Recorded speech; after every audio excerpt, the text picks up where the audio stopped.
আসসালামু আলাইকুম। Best group পক্ষ থেকে সবাইকে শুভেচ্ছা।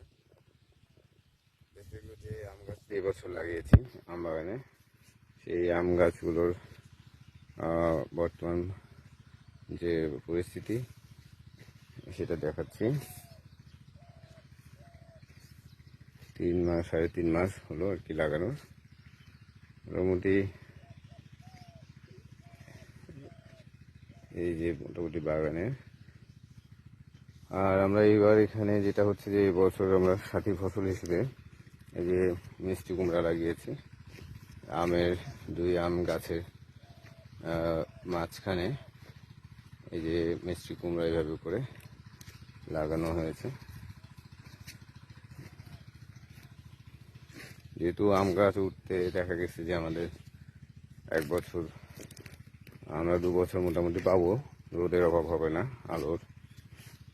যে কারণে আমরা এই এই সাথী ফসল হিসেবে এই মিষ্টি কুমড়া এবার লাগিয়েছি। আলহামদুলিল্লাহ, মিষ্টি কুমড়ার যে অবস্থা সেটা একেবারেই খারাপ না। এই জায়গাটা পুরোটাই বেড়ে দোআঁশ মাটি, প্রচুর পরিমাণ বালু। এই যে এটা হচ্ছে মিষ্টি কুমড়া। এই যে মিষ্টি কুমড়ার মোটামুটি আলহামদুলিল্লাহ গাছ মোটামুটি ভালো হয়েছে। অনেক মিষ্টি কুমড়া। আর এই যে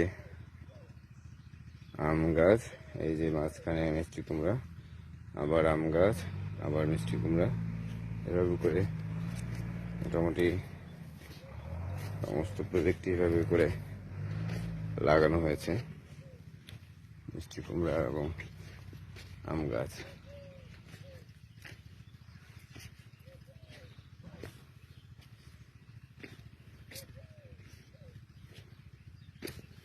এখানে মোট 1200 গাছ লাগানো হয়েছে মিষ্টি কুমড়ার। 1200টি গাছ আছে।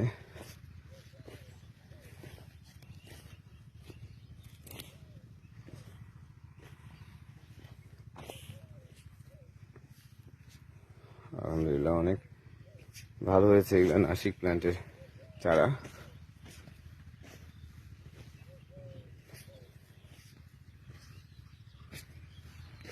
এবার মোটামুটি পুরোটা এই প্লটের পুরোটা জুড়েই মিষ্টি কুমড়া এবং আম একসাথে লাগানো হয়েছে। যেহেতু আম গাছ 1 বছর, 1.5 বছর, 2 বছর, মোটামুটি 2 বছর আমরা সময় সুযোগ পাবো এরকম সাথী ফসল করার। 2 বছর পরে হয়তো গাছ বড় হয়ে গেলে তখন আর সুযোগ এরকম থাকবে না। যে কারণে এই 2 বছরে আমরা এই অংশটুকুকে কাজে লাগানোর উদ্দেশ্যে আমাদের এই পদক্ষেপ নেওয়া।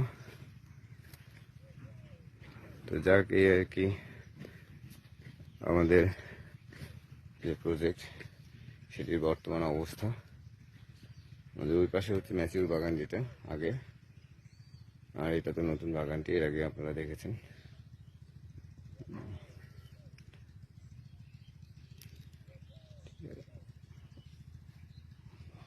ঠিক আছে, আল্লাহ হাফেজ, দোয়া রাখবেন সবাই।